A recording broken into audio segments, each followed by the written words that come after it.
안녕하세요. 역사가 뚫린다. 성경이 보인다. 역사 드라마로 읽는 성경. 자, 오늘 지난 시간에 이어서 이제 바벨론 시대의 역사를 이제 살펴보겠습니다. 바벨론 시대. 자, 이때는 이제 유다가 거의 이제 망하기 직전이죠. 이제 이때 바벨론에 의해서 세워진 이제 봉신 군주 여호야김. 원래는 이제 이집트에 의해서 세워진 봉신 군주였지만 여호야김이 어떻습니까? 여호야김 통치기 바로 605년에 주전 605년에 제 2차 갈그미스 전투에서 결국 바벨론이 이집트를 격파한다. 당시 이제 바벨론의 수장이 누구였는가? 아버지, 와병 중인 아버지 나보폴라살의 뒤를 이어서 그 아들, 천부적인 군사적 재능을 보인 그 아들 느부갓네살이 바벨론 쪽 수장이 되면서 4년간 유프라테스 강을 경계로 이어졌던 이제 근동의 패권이 살얼음판을 걷는 듯한 그런 패권이 이제 누구에게 넘어가는가? 바벨론에게 넘어가는 것이죠. 자, 그러면서 이제 이집트에 의해서 세워진 봉신군주 여호야김은 어떻게 되는가? 충성 대상을 바벨론 느부갓네살에게 바치게 되고 결국 이제 여호야김 또 그 아들 여호야긴으로 이어지는 그리고 여호야긴의 삼촌이죠. 히드기야로 이어지는 유다 왕국의 마지막 요 시기는 거의 바벨론 제국 시대 안에서 유다는 거의 이제 바벨론 제국의 어떤 그 작은 제후국으로 떨어진 그 시기이기 때문에 이렇게 그런 카테고리 안에서 살펴보고 있는 것이죠.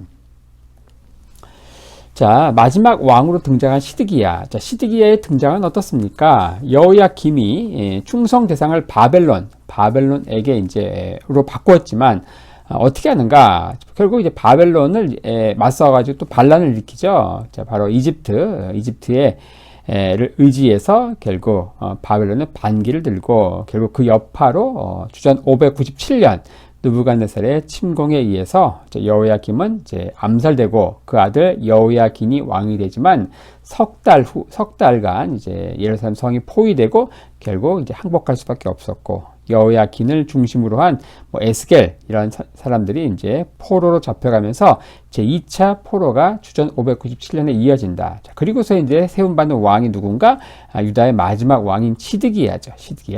이 시드기야는 이제 요시야 왕의 또 다른 아들이죠. 셋째 아들입니다. 그래서 요시야 왕의 그 아들들 3명이 전부 왕이 되는 유다 왕국 말기는 상당히 또 재미있는 시기가 되는 것이죠. 둘째 아들 여호아스도 왕이 되고 첫째 아들 여호야김도 왕이 되고 그리고 셋째 아들 시드기야도 왕이 되는 이제 그러한 이제 시기가 바로 유다 왕국의 굉장히 혼란스러운 시기의 상황이었던 것입니다.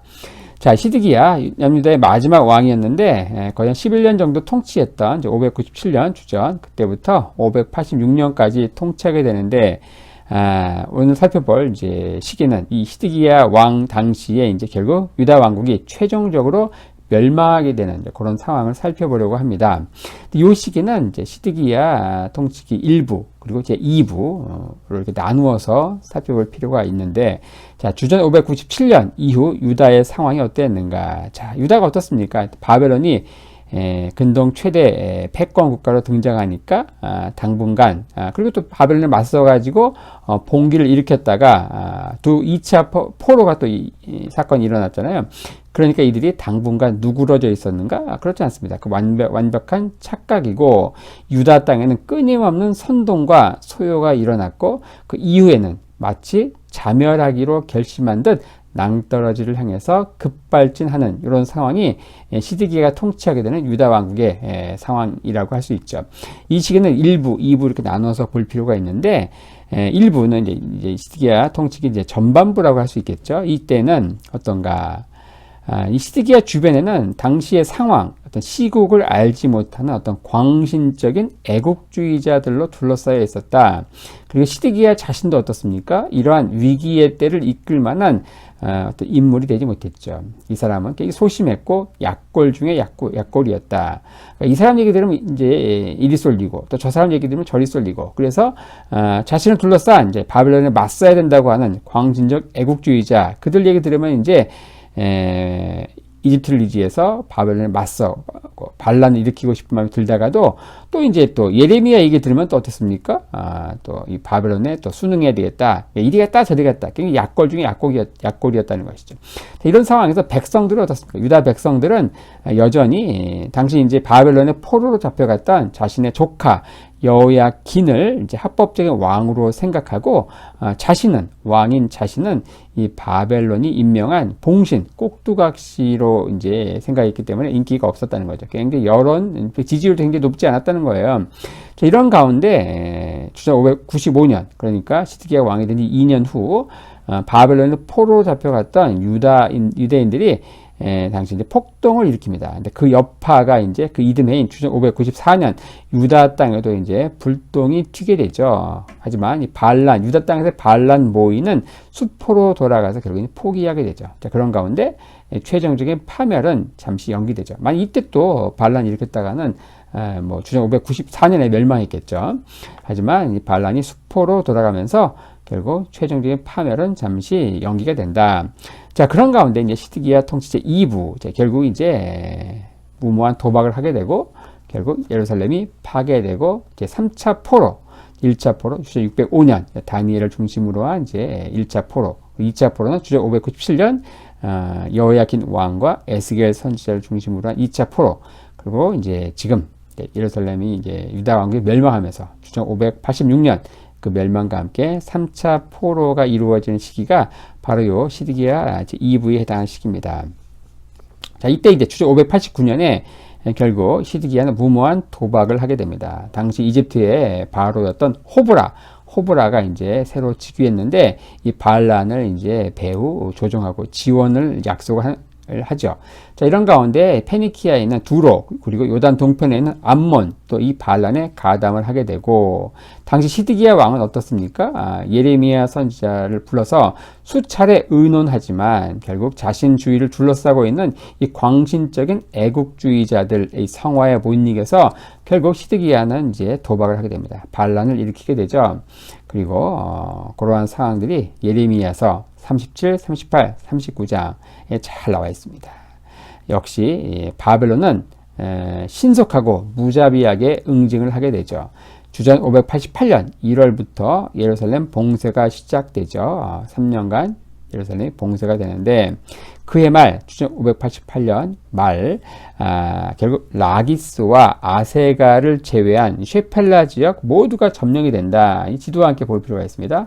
자, 바벨론의 침투 경로가 이제 이런데 바벨론 당시 예루살렘이죠. 예루살렘 그리고 이제 이 지역 이 예루살렘인 유다 그리고 이쪽에 있는 블레셋 평야 요 사이에 있는 요 지역을 뭐라고 했습니까? 우리 성서 지리와 함께 따라오신 분들 알 텐데 쉐펠라라고 합니다. 쉐펠라 이곳에 이제 5개의 골짜기가 있다 그랬죠.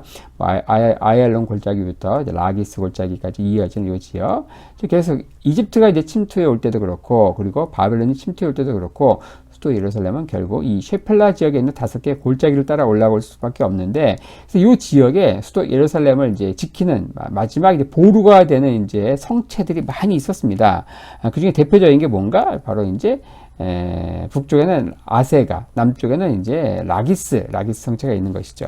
근데 이 시기에 이제 발견된 라기스 서간이라고 하는 그 이제 고고학 유물이 있는데 이것은 무엇인가? 이 당시 이제 이 지역, 이 쉐펠라 지역에 있는 대부분의 성체들이 전부 이제 바벨론에 함락이 된다. 그런 가운데 이 라기스와 아세가 두 지역만 남아 있었는데 이 라기스 서간이라는 건 뭐냐? 바로 이 라기스 서간은 한 군관이 이 아세가의 봉화 신호를 더 이상 볼 수 없다며 라기스 수비대장에게 보내는 그 편지, 요게 이제 라기스 서간이라고 하는 유다가 이제 멸망하기 직전 수도 예루살렘이 포위당하기 직전 이 쉐펠라 지역, 수도 예루살렘을 지키는 이 쉐펠라 지역의 마지막 보루였던 라기스가 어떻습니까? 아세가와 함께 이제 버티고 있었는데 결국 아세가에서도 봉화가 올라오지 않는 결국 아세가도 함락이 된 거죠.